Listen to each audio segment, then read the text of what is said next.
आले तसं त्या गायला पण टाकले बरं का. ती गाय काय खाय नाही. ताईनं सांगितलंय मला लक्ष ठेवायला. तेवढं तिनं खाल्लं की अजून थोडं तिला टाक म्हणून इथं गावात ठेवलं या. आणि महत्वाचं या पिलेसने राख म्हणजे ध्यान ठेव म्हणले. ते कोंबडी इकडं तिकडे गेली, मुंगस बोक काय पण येते ते. मग म्हणल्या इथंच थांब, कुठं जाऊ नको. आता त्यांचं आवरलं. ती गेली ती लोटवाडीला गेली ती. म्हणली माझ्या पण मनात अनेक प्रश्न हे लागले, तर कुठं गेली असतेली काय. श्री स्वामी समर्थ. आज हाय गुरुवार, देवपूजा ती ताईनं उरकली, सगळं झालंय बरं का. चाललोय आम्ही आता. कुठे चालली होत असं वाट धरून येळ फडकी धडपी काय दिसलं की ओळखायचं कुठे चाललोय आम्ही. तर आम्ही चाललोय गवताला. तर वळीन चालू पाऊल वाट आहे, एका माग एक. मी पुढे मागत आहे, त्याच्या माग छुटीत आहे आणि त्याच्या पाठीमाग भाऊजा इथं. तर आम्ही अशी सगळी चाललोय बघा. गवताला चाललोय. गवत काढल्यावर ताईला वजन जास्त आणणं होत नाही. मग भाऊजी आले ते सोबत काय काढून देतील त्या, आणि ती घेऊन जातील. असं करायचंय. आणि रात्री एवढं भारी बरगा माशाचा बेत केलता. तळलं होतं मास होत आहे. तर कसं खाल्लं एकदम भारी बरगा. चुलीवर मस्तपैकी तळलं. आणि जिकडं आपण गवताला चाललोय तिकडंच तळ आहे बघा. तिकडूनच ताजं मास घेऊन स्वच्छ काय त्यांनीच करून दिलं. तर ताईनं फक्त धुवून देते है ना. तर एकदम फ्रेश असा मासा होता, एकदम ताजा असा मासा होता.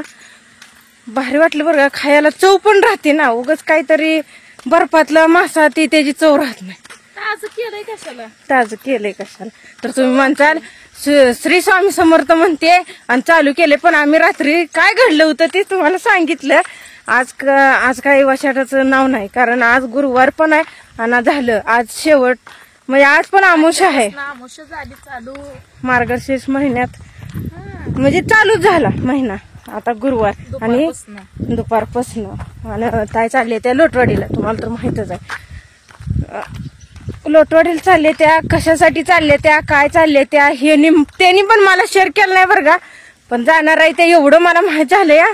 जाणार आहे ते म्हणूनच लवकर आम्ही आज आलोय गवताला. तर इथनं सुरू आहे. हो. तर ह्या ऊसातनं गवत काढायचं आहे. मला पण शाळेसनी थोडं हो म्हणलं. मी आता 4-5 वर्ष करून आहे, परत काहीच नाही शरड. हा मग आणि एकटं म्हणजे यायचं म्हणजे भ्याचा विषय पण हाय बरं का. पण काय हाय सोबत ती लय कडकडी इकडं तिकडं मग लय अडवणी करते. मग आपलं आलूया थोडंफार काय घेऊन गेलं म्हणजे दिवसभर टेन्शन राहत नाही. लागतंय घेऊ. आणि इकडं तिकडं कुठं गवत नाही ती. मग असंच हुडकून कुठं तरी थोडं येऊन घेऊन जावं लागतं. आता सगळंच लागतं घेवत आहे. शर्ट पाळायची ती. आणि कुठलं पण हे करायचं त्याच्या मागं कष्ट नाही असं आहे का. जरशाही त्या धारा काढायचं, त्यांना खायला घालायचं, सगळं असं करायचं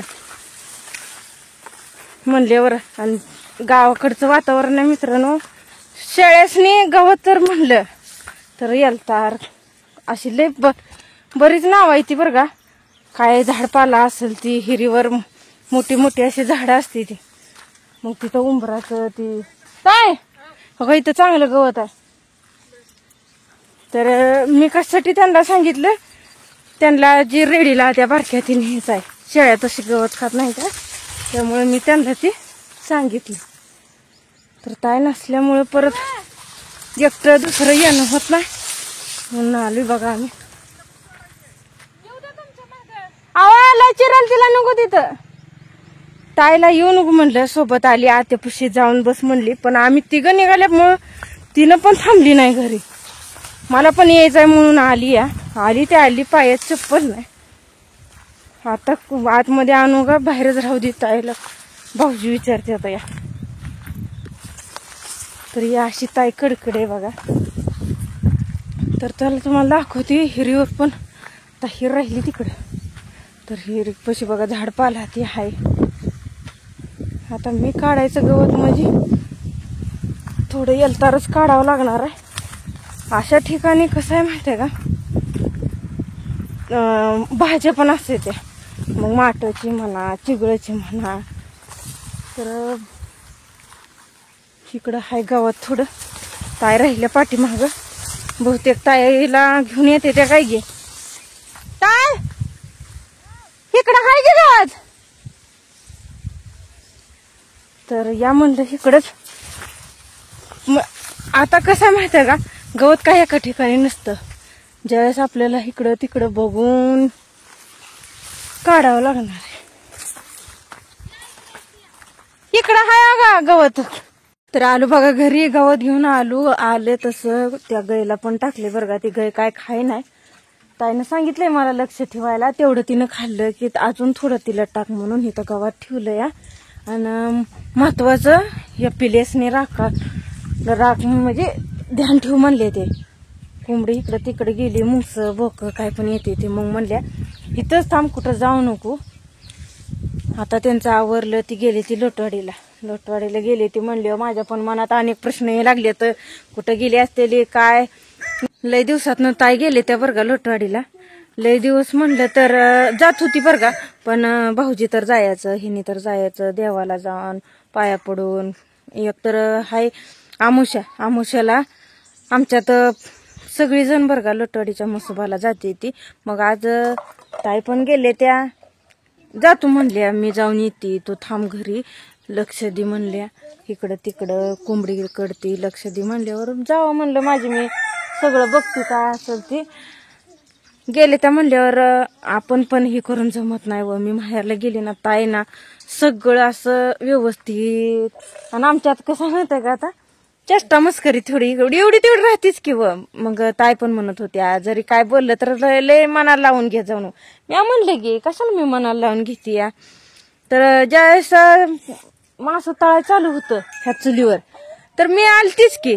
आली नव्हती असं पण नव्हतं. आज ती दोघं नाही ती बरं का घरी म्हणून मी बोलते असं पण नाही. त्यांच्या देखत सुद्धा बोलायला मला काय अडचण नाही. कारण स्वभाव त्यांचा मला माहित आहे पहिल्यापासूनच चांगली आहे. ती कुठं तर चुकीला गेला चुकच मग खवळणार वरडणार. आता ती नाही ती बरं का. पण जी काय असेल ती जबाबदारी माझ्यावर सोपून गेली. ती मला म्हणली थांब इथं बघ घरचं पुरीला पण लक्ष ठेवू. आणि आता एवढं म्हणलं तर बरं का एक तर आमच्या नंदच्या घरी सगळी येते. आणि इथं म्हणलं तर मी ताईच आहे बघा घरी. जेवण ती अजून केलं नाही आता करायचं. ती पण न जेवताच गेली. ती देवाला जायचं आहे त्यामुळे तिने पण काय खाल्लं नाही. भाऊजीने काय खाल्लं असलं तर काय माहित नाही. पण ताई तर सहसा कुठं जायचं म्हणलं तर काय खात नाही त्या देवाला. मग मसोबालाच गेला असल्या तर मग ते मला एवढं माहित नाही बरं का. पण काय माहित आता ती कशासाठी काय गेले त्या.